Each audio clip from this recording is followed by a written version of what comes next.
Chop বিক্রি করে আজকে আমি মোট কত টাকা ইনকাম করলাম সেটাই জানাবো তোমাদের এই ভিডিওতে।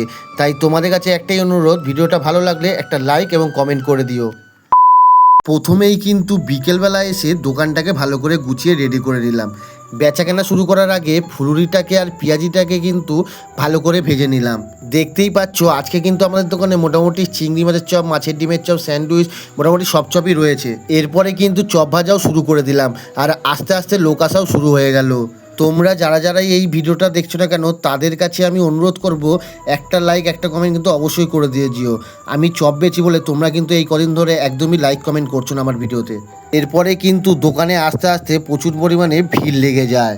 সেই সাথে সাথে আমি এবং আমার বাবা মিলেও কিন্তু ব্যস্ত হয়ে পড়ে যাই চপ দেওয়ার জন্য। বাবার যে একটু কষ্ট হচ্ছিল সেটা কিন্তু আমি বুঝতেই পারছিলাম। আসলে যা গরম, তার মধ্যে বাবার বয়স হয়েছে, এই গরমে যে এইটুকু করছে এটাই আমার কাছে অনেক। এরপরে কিন্তু যত সময় যাচ্ছে তত আমার মালগুলো বিক্রি হচ্ছিল এবং আস্তে আস্তে সমস্ত মাল আমি বেচে খালি করে দিয়েছি। এরপরে যখন দোকান শেষে আমি সমস্ত কিছু গুছিয়ে টাকাটা গুনে দেখি, তখন আমি দেখলাম আজকে আমার দোকানের চপ বানাতে টোটাল গ্যাস খরচা সমস্ত খরচা দিয়ে লেগেছিল 3200 টাকা, আর আমি বিক্রি করেছি 4050 টাকা। তাহলে এবার তোমরাই কমেন্টে বলো আমি কত টাকা আজকে লাভ করেছি।